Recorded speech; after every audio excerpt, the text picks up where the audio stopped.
His soul retired from all that he had done.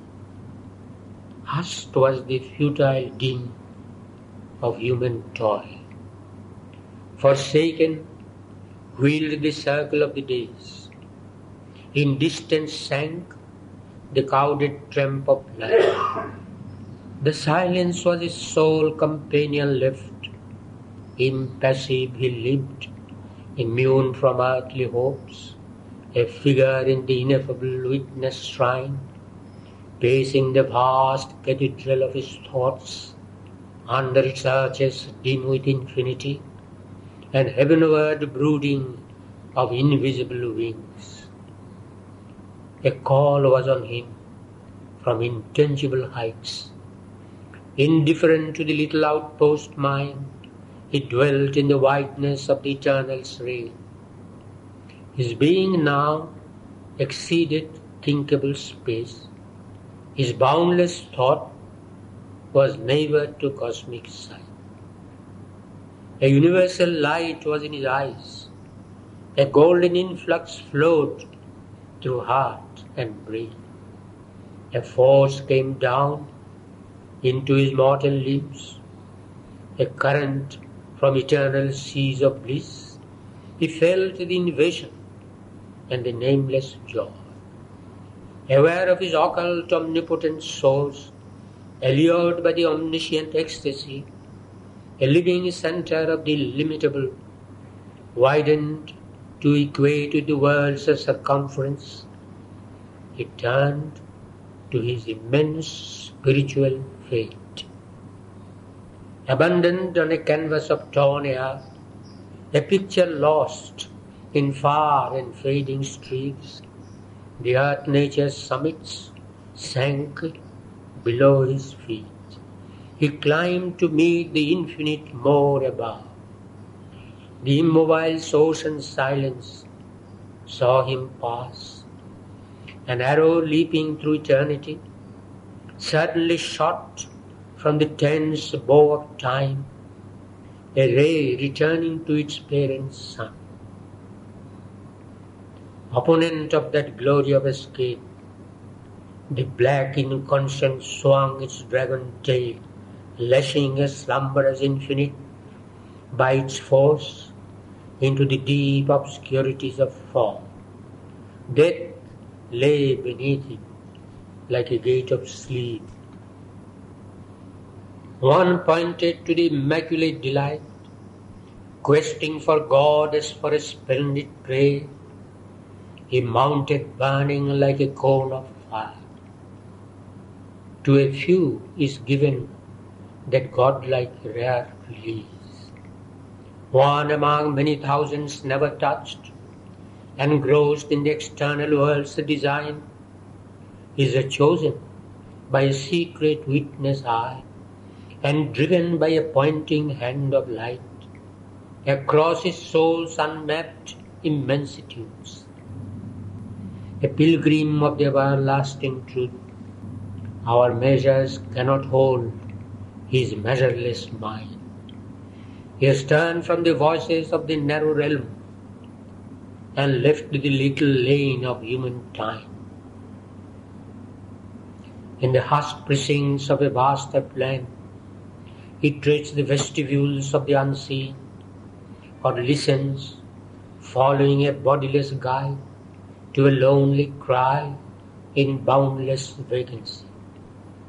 All the deep cosmic murmur falling still, he lives in the hush before the world was born. His soul left naked to the timeless one, far from compulsion of created things. Thought and his shadowy idols disappear. The molds of form and person are undone. The ineffable whiteness knows him for its own. A lone forerunner of the Godward earth, among the symbols of yet unshaped things, watched by closed eyes, mute faces of the unborn, he journeys to meet the incommunicable, hearing the echo of his single steps in the eternal courts of solitude. A nameless marble fills the motionless hours. His spirit mingles with eternal heart and bears the silence of the infinite. In a divine retreat from mortal thought, in a prodigious gesture of soul sight, his being towered into pathless heights, naked of his vesture of humanity. As thus it rose, to meet him bare and pure, a strong descent leaped down, a might, a flame, a beauty, half visible with deathless eyes, a violent ecstasy, a sweetness dire, enveloped him with its stupendous limbs and penetrated nerve and heart and brain, that thrilled and fainted with the epiphany. His nature shuddered in the unknown's grasp.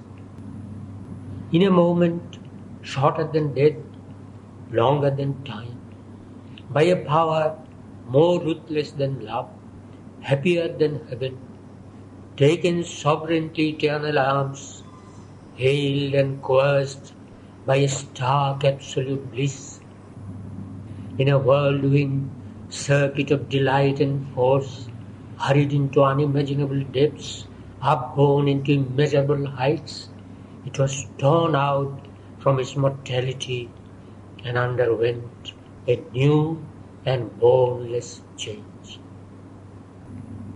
An omniscient, knowing without sight or thought, an indecipherable omnipotence, a mystic form that could contain the worlds, yet make one human breast its passionate shrine, drew him out of his seeking loneliness into the magnitudes of God's embrace.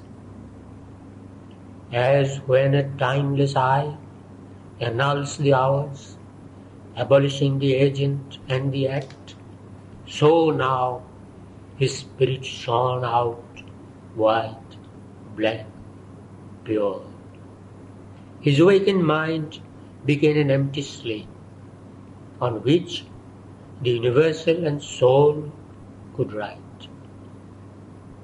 All that represses our fallen consciousness was taken from him like a forgotten load. A fire that seemed the body of a god consumed the limiting figures of the past and made large room for a new self to live. Eternity's contact broke the molds of sense. A greater force than the earthly held his lips. Huge workings bared his undiscovered sheets.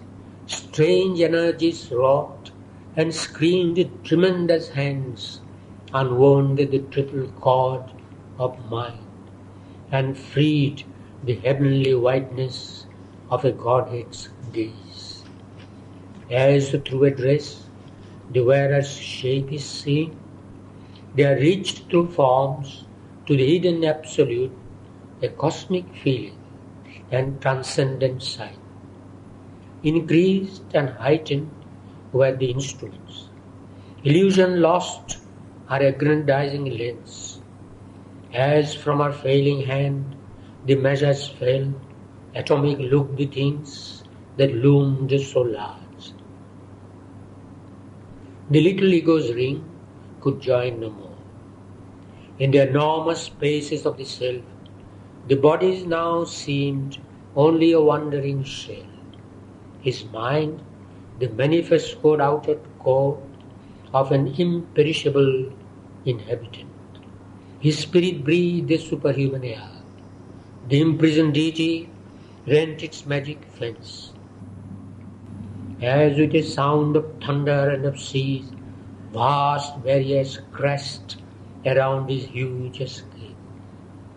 Immutably coeval of the world, circle and end of every hope and toil, inexorably drawn around thought and act, the fixed immovable peripheries efface themselves beneath the incarnate strength. The dire velamen and the bottomless crypt, between which life and thought forever move, forbidden still to cross the dim, dread bounds, the guardian darkness, mute and formidable, empowered to circumscribe the wingless spirit in the boundaries of mind and ignorance, protecting no more a dual eternity, vanished, rescinding their enormous role. Once figure of creation's vain ellipse, the expanding zero lost its giant curve. The old adamantine vetoes stood no more. Overpowered were earth and nature's obsolete rule. The python coils of the restricting law could not restrain the swift arisen God. Abolished were the scripts of destiny. There was no small, death-hunted creature more, no fragile form of being to preserve from an all-swallowing immensity. The great hammer beats of a pent-up-world heart burst open the narrow dams that keep us safe against the forces of the universe. The soul and cosmos faced as equal powers. A boundless being in a measureless time invaded nature with the infinite. He saw, unpathed, unwalled, his titan scope.